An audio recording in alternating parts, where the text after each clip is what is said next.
recording. Let me just see. Huh. Okay, the recording has started. Hello and welcome to Chit-a-Chatter. Today's chit-chat is all about science fiction and a lot more, where there's going to be a lot of magic with the words. So, welcome Yogesh on this Chitter-Chatter and let's start the magic. Yeah, sure. Thanks, Shweta, for inviting me on this chat with you, and I'm happy to talk about the book and my uh, thoughts about it, and anything that your viewers would like to know. Let me tell my viewers that you are not just an author, but also somebody who actually works with the AI, the real world. You're shaping AI and so much more. You're like literally working and like the futuristic tech and so much more to you than just an author. So, would you like to tell our viewers everything about you? Because you don't just wear one hat, you wear quite a few of them. Uh, yeah, sure. But I still think that my story is not really that interesting, apart from the fact that uh, I traveled a lot growing up, and most of it was driven by my father's job, and then my studies and my work took me to new cities, and I might have lived in over 20 Indian cities for at least 6 months or more. And that has been one of the interesting things that happened with me in my life. And I've always been someone who captures stories. I like talking to people. I like listening to people a lot. And my life's journey has given me ample opportunities to talk to people in different states and different countries and all. And when I talk about my work, it's essentially I do consider myself as a computer scientist because I've spent a lot of time working in this field. I've been working in this field for I think over 12, 13 years professionally, but I've been studying it for over 20 years. And I did some sales between 2017 and 2019. That was just after my MBA. But as of today, I'm working on creating generative AI models for Google. I'm based out of London. Many of you might have interacted with the products that I help create. Gemini is one of those products. It competes with the likes of DeepSeek's latest offerings or ChatGPT and OpenAI's latest offering. So it's in the natural language processing space as well. And yeah, that's what I've been doing right now. And apart from that, like I mentioned, I consider myself as a storyteller and a computer scientist both. So, like literally, since you're shaping the future of AI, as I may say, and you've also just written a novel, you've debuted as an author, where you have written an entire novel, which is a science fiction. But I would still want to say that before we deep dive into the final experiment by you, can we know one thing that your friends and the viewers out here will be surprised to know about you? Uh, that's an interesting question. You've stumped me. Let me think about it a bit. Because I've always been very open with people. I've always talked a lot about what has happened to me and what I do in life. So I don't think that there is a lot of surprise there. But I guess the book itself might be a surprise for people because I have written 5 6 books before this, but this is the first one to be published. So when it started reaching people, and some people even sent me screenshots or pictures from airports, and they were really surprised that I somehow had the time to write a book and get it published as well. Uh, so I think this entire experience is a new experiment for me, and this is something that really surprised a lot of people, that I have a book out there, and I've not just written something, but it's published and it's made its way to the airport stores as well. What sparked the story of Final Experiment? Like, was it a single striking moment or was it a slow brewing idea? Great question. So I think for me, uh, the ideas come from the characters. So if I have a character, I can create a story around them. I can create experiences around them, and once I start writing, the story comes to me. because I know how the characters will behave in certain situations, and if I'm putting them in X, Y, and Z kind of a scenario, how will they behave?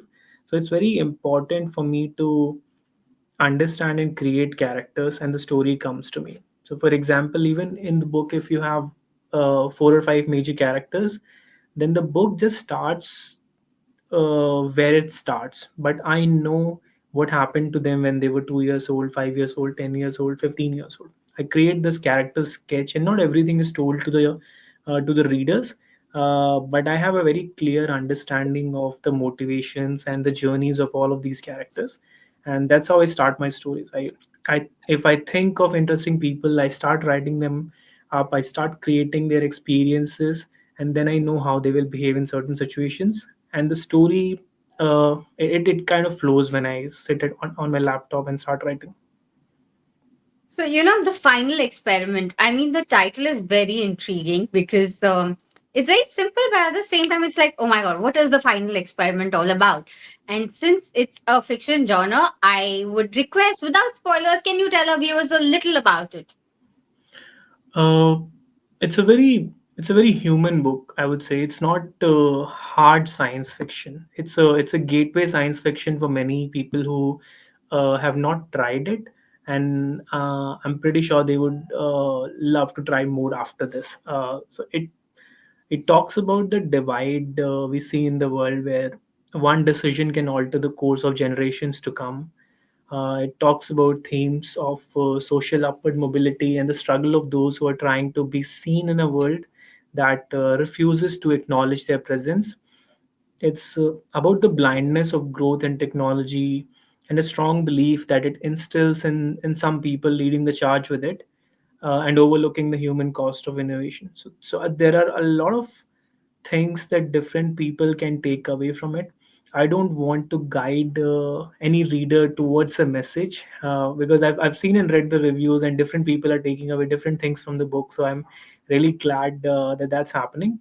But essentially, like I said, it's a human story, and I've I always try to tell these stories in a way that they remain timeless, that they are based on emotions which are timeless, rather than talking about contemporary things. So that's my brief description of the book. That even though it's a sci-fi book, it's not really hard science fiction. It's not Heinlein. It's more Asimov and more George Orwell, which are more accessible than some of the hard sci-fi writers. What draws you to sci fi? Like, have you always been fascinated by the speculative and the futuristic world? Uh, it's I think I grew up on a lot of sci-fi itself. Uh, I started with light sci-fi science fiction. I remember the first book that I ever read was a Jules Verne book. I think it was 20,000 Leagues Beneath the Sea, and then Around the World in 80 Days, and then From Earth to the Moon. So he's really a science fiction writer, but you don't know that he's a science fiction writer when you're reading him. And I read a lot of Heinlein, Asimov while growing up, but I think Huxley and Orwell really shaped the way I write, because it was their books that inspired me. I think Huxley had written somewhere, I think it's from Brave New World, where he says that words are like X-rays. If you use them properly, they'll go through anything. You read and you're pierced. And the way Asimov and Huxley and these people described the world, it it was really reachable to me, and it really spoke to me in a different manner, because even though what they were describing was futuristic, uh, but it had the same emotions which we have carried with us for as long as we've existed.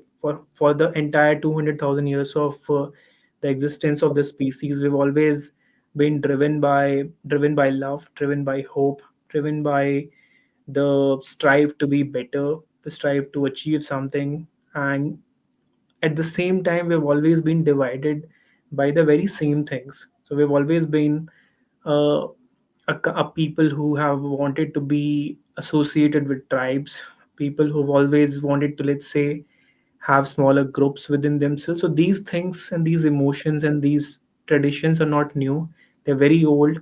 And in the works of these writers that I read, projected how these things will continue in the future, but just in a different form. So the discrimination or anything that you see today between people of X region versus Y region, it will transition into discrimination between people living, let's say, on the in a different asteroid belt somewhere versus people living on Earth 1,000 years from now. But people will still find something to to demarcate the differences and then create classes between themselves. So these ideas were really so strong that they stuck with me, and that's why I very at the very early age I decided if I choose to become a story writer, I would try to write it with science fiction, because it really allows you to experiment with big ideas that ultimately remain timeless. So, if we talk the narrative of the final experiment in the book, did your day job kind of inspire or contribute to the narrative of your book? I don't know how much I can say. I can talk about this. We have ironclad NDAs. But the book started uh, before I was working in this job. But everything shapes you. Everything that you know, every new information that you gather, it shapes you as a person, and it shapes your writing. So it must have seeped into my writing and my thinking, even if subconsciously. Uh, but it's not referring to the people and the places that I work with. If your protagonist and you are to be compared, because a part of the protagonist is always in the writer. He has given birth to to the protagonist. So, what is the similarity between your protagonist and you, and what are the differences between the protagonist and you? Just even if it is one attribute. Uh, I'll say it's not limited to the protagonist as well. I think every character has a bit of myself and a bit of something that I cooked up, which is also my version of someone who I should be, but I'm not. That's why there's a character who's like that. Uh, so in terms of similarities and differences, I start with differences without trying to give away a lot of the plot. Uh, So in terms of the differences, I would say my protagonist is more courageous. They are more selfless than I am. Uh, and in terms of similarity, they are also bound by the rules created by the system around them to succeed in life. So that's some way in which I'm similar to my protagonists. The difference is, like I said, my protagonists are much more selfless and much more courageous than I am, because they have made it out of the loop. I am still in the loop. Like you said, they've made it out of the loop. You're still in the loop. You have a creative liberty when you're writing those pages. You can break the rules and regulations. You can make the society norm, and there's so much more. So, is there this part of you that was just flowing with words when you were writing? Uh, yes, yes, definitely it was, and the book was really big when I finished it. When I finished it, it was like 100,000 words, and I had to cut a lot of it. Because nobody wants to really read a very preachy story. You can't tell people that this is my opinion, and it's my opinion because X, Y, and Z, because there are these things happening in the world, or how the world should be. You always have to tell it via a story that resonates, and you can't play around with 100 ideas. You have to play with, let's say, three or four of them if you really want to uh, make a change, or if you really want to touch people who are reading your story. And yep, so initially when I started writing it, it was a lot of it was very verbose. It was filled with a lot of stuff which my characters were not saying, but I was saying. So I had to trim it down a bit and really make it about a powerful story that is conveying some ideas, and it is up to the readers now if they want to take some ideas home or not.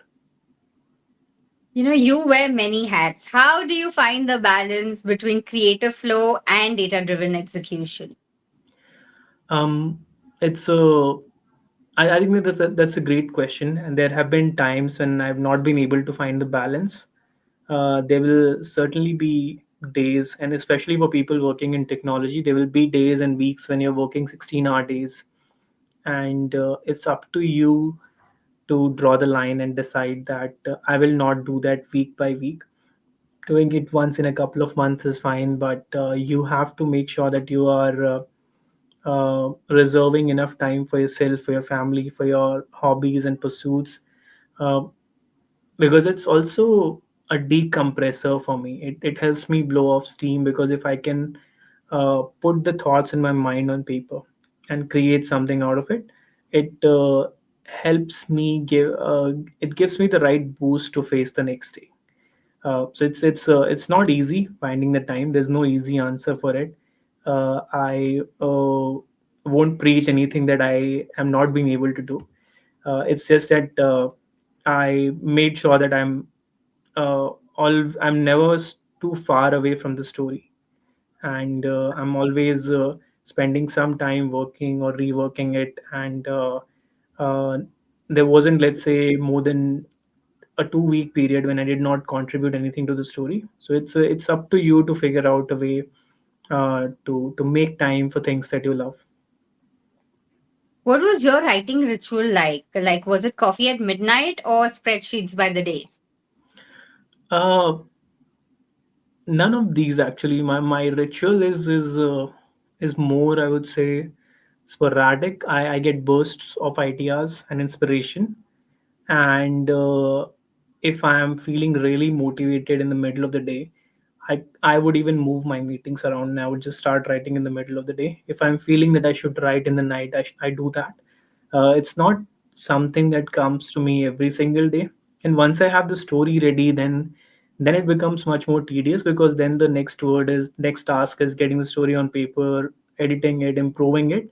That's the tedious bit. But while I'm writing the story and really creating the entire narrative, at that time there is no fixed time for me. Whenever I get the idea, I try to put it on paper or try to type it, and yeah, make time for it anytime. So there's no structured way in which I do it. There's no regular midnight writing rituals or spreadsheets.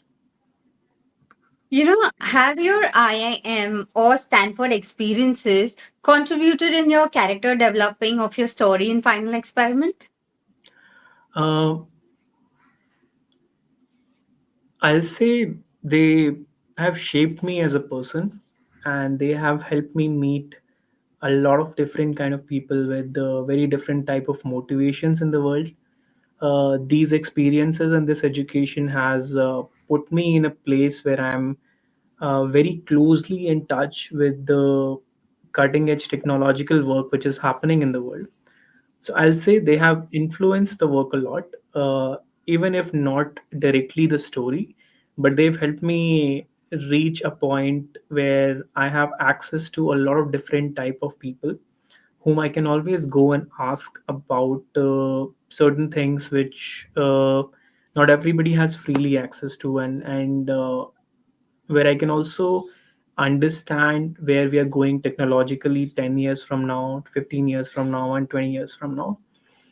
The influence might not be seen very much in this book, but in the follow-ups you would see more and more of it. So it's written as a complete story, but it's still open-ended, enough open-ended so that I can have a follow-up if people really like it, and those stories will really tell more about the technology, and they would be slightly more harder science fiction stories. Like I said, this is a gateway science fiction book, so I wanted the story to be core and pull people in.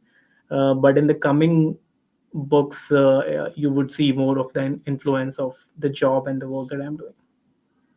Like you said earlier, that a lot of things shapes your stories, and you are a storyteller. Though you've written a couple of stories, and this is a debut novel where it's reached out to people. So, do you find that your surroundings, your day-to-day work, and all that really shapes the kind of stories you write? Uh, I think so. I think so. I think it does shape, but the trick is presenting it in a way that it is novel to people who are reading it. because a lot of people have similar stories. A lot of people have seen the same things in their surroundings. It's just putting the right spin on it, putting the right point of view on it, and presenting it in a way that it seems novel, and the story doesn't seem something which is, let's say, fairly common or fairly banal. Uh, so our experiences do shape us. Our uh, neighbors shape us, our friends shape us, everything, everyone that we meet shapes us. Every uh, let's say roadside vendor that we meet gives us something in terms of experience and in terms of memory. So a lot of these things do shape us. And I think that the trick being that if you have to have a career, and if you want to write 15 books, you have to figure out how to create different perspectives from the people that you meet. And I'm not sure where I read it, but there was, I think, somebody who said that by the age of 30, a writer has met enough people and has lived enough experiences to be able to write for the next 30 years. So I do believe that I do have this treasure trove of experiences like most people do, and I will be pulling out of those for any other work that you might see in the future from me as well. Many people dream of writing while managing a high octane career, just like you. But what advice you give to them, because they always have this one standard thing: I don't have the time to write. Uh, they're lying to themselves or to someone else, uh, because however busy you are, it's you always have time.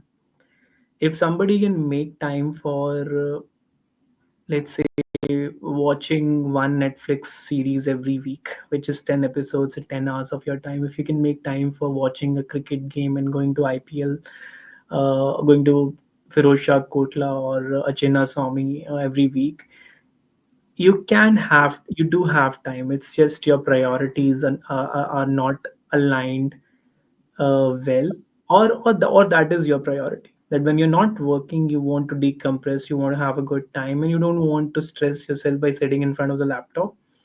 But the real answer there is that then writing is not the number two priority for you after work. I'm not saying it's number one, but it's not even number two, because the number two thing is then a lot of different things. And I don't know anyone who has no time. I don't know anyone who doesn't do anything other than work.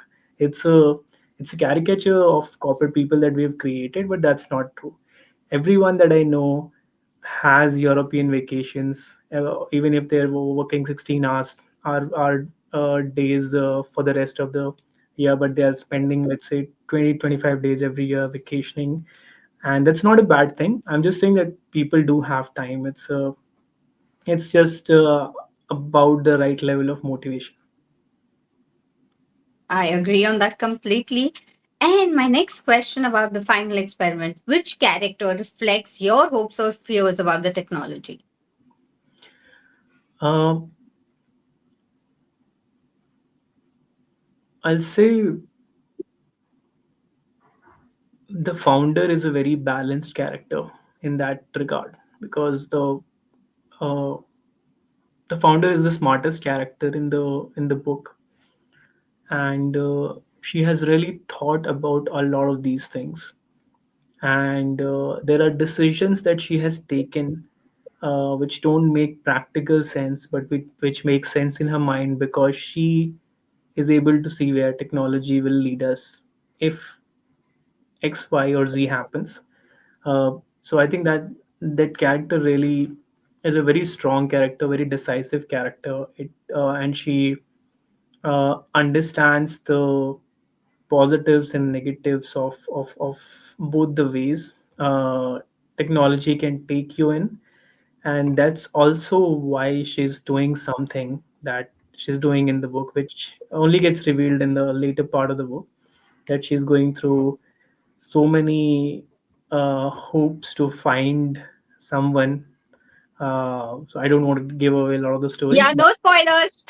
Yeah, but yeah, so it's I believe it's the founder which uh, is the character that really understands the uh, this aspect of technology, and she's taking actions towards that as well. You're a generative AI PM. What excites you the most and what scares you the most? I think the exciting part is still working on something that's fairly new in the world. That only three or four firms are really doing, because it takes a lot of power, energy, and money to build a foundational model. A lot of the a lot of firms have come up which are fine tuning those foundational models and really creating application out of it. But creating a foundational model, making it more accurate than the previous models, and finally seeing the impact of these things. So Demis won the Nobel Prize last year. Dennis and John Jumper, they won the Nobel Prize for prediction of protein structures, which is something that our generative AI models have done. They've been able to predict the protein structures of a billion different kinds of proteins, which will help immensely with drug discovery, which will help immensely with personalized medicine. So soon, 10 years from now, will be in a stage where you have a very separate kind of medicine for any disease that you have versus your friend or versus someone else, even if the disease is the same. So a lot of the work that we are doing is has started impacting the lives of many people, and if not currently, it will impact in the next 10 years. And the work that we did uh, with the with the drug discovery part and with protein structure prediction is equivalent to, I think, more than a billion PhD years. So it would have taken a lot of people a lot of time to do the same. So it has really advanced medical community a lot. So there are a lot of positives, and there are a lot of satisfactory wins that you get while you're working in these kind of roles. And in terms of negatives, and I would say that the innovation is happening at a pace at which the skill market is not able to cope right now. And this is a question that we asked ourselves a lot as well, that are we contributing to a state where in 10 years there would be a lot of unemployment, and which might result in a lot of unseen economic conditions. Because if you can imagine everybody going on an autonomous vehicle, and the delivery trucks being run on autonomous trucks, that takes away 10% of all employment in the United States. 10% of all employment is driving related, and these people who are in their 40s or 50s, they don't have any other skill, and they can't get any other skill at this age. So how do we figure out a way in which we are building the AI so that it becomes more accurate while being, let's say, an assistance tool first for a generation which needs to to just have this as an assistant and just phase out because they can't learn everything from scratch. And that's uh, yeah, so that's something that we really spend our time on, thinking that how do we create things in a manner that it doesn't disrupt the economies around us. And it's not an easy question to answer, because as soon as you build something fancy, you want to show it to the world, and if you don't show it to the world, someone else will. So Google, historically, people know, was sitting on Gemini for 6 years before OpenAI just put out their product in the market, because we were really thinking a lot about AI alignment and the impact of it on the world. Whereas there are always new players who just come and test something out, and you're seeing the impact even today, where a lot of white collar jobs have started disappearing in the last 2 years from the market as well. Right. So that's something which is concerning. That's something which is difficult to answer, and that's something which is a part of every single new product feature that we launch. We have to take into account the legal, ethical, and social considerations of anything that we're launching in the world. How does one actually draw an ethical line when working with something so powerful? It's a it's a great question, and I think we don't have an answer yet. So I don't want to give a long-winded answer, which essentially means we don't know. So we don't know the answer yet. Because anything that we create will have the sensitivities of the people creating it, or the text on which the model is trained. Since we don't have a universal definition of either ethics or morality, or what's wrong and what's right, and it changes, and not just temporarily, as in not just in 15 years and 20 years. It changes even today between different geographies, between where you're living. So it's very difficult to have a universal ethical product. What seems ethical in the USA might not seem ethical in Iran, might not seem ethical in North Korea, might not seem ethical in India, and the reverse is also true. So there are a lot of things which go into it, and yeah, it's a very difficult question to answer. What follow ups can we hear from you after the final experiment? So I really want to go bigger in the coming books. Like I said, this is supposed to be a gateway science fiction book, and the follow-ups will be more, will have much bigger ideas to explore, and much better science, and uh, the eventual goal is answering the biggest questions that you might have right now, that you might have had when you were 5 years or 10 years old. So I am not going to be shy in terms of asking big questions. So the all the follow-ups will just try to ask more and more bigger questions. Some movies which are connected to AI or based on AI that you would recommend viewers to watch for fun. uh, I think Space Odyssey is a good movie from Stanley Kubrick. It was way ahead of its time as well. I think I don't know, I don't remember well when it came. I think it was 61 or 69. But 2001 Space Odyssey is a great movie. It's one of my favorite AI movies. And apart from that, uh, Solaris is a good movie. I think it's a Tarkovsky movie which was also remade later with George Clooney in it. So Solaris is another one.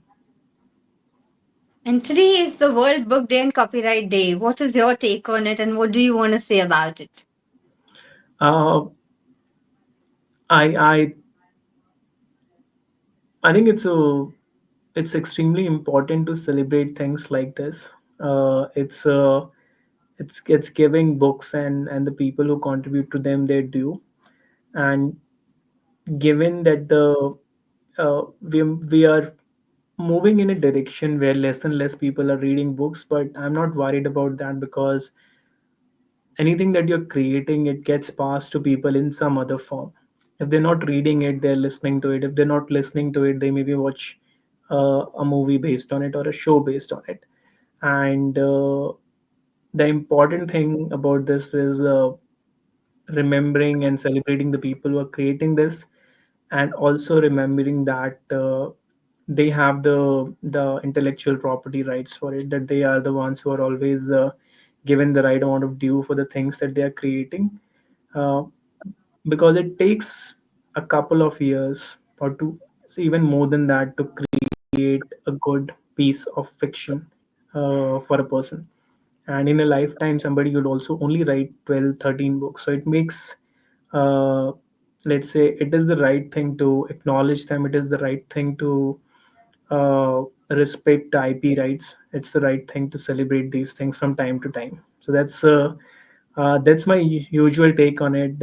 And casually, it's a good day to gift a book to your friends. So that's my, I would say, message to anybody who's listening. It's a good day to gift a book to your friends. Well, everyone, you can go ahead, order the final experiment for yourself and also gift it to your friends. Thanks. Thank you, Yogesh, for your mind expanding conversation and heartwarming chat. Where can people get the final experiment? What all platforms is it available on? And where all can they follow you to know more about you and be connected with you?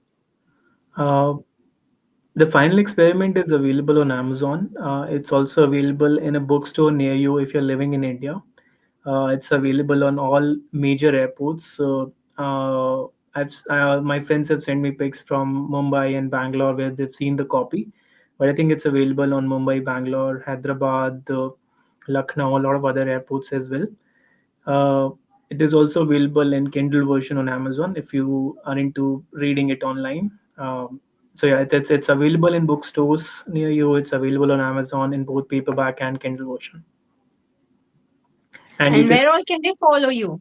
Yeah, you can follow me on Instagram and LinkedIn. It's Penman Yogesh on Instagram. It's Yogesh SY on LinkedIn. And I do have a Twitter account. It's fairly new, but there also my handle is Penman Yogesh. So if you are on Twitter, you can follow me there as well. Thank you for your time and looking forward to many more follow ups and many more chitter chatters. Thank you for having me, Shweta. And yeah, have a nice remaining rest of the day. Thank you. And meanwhile,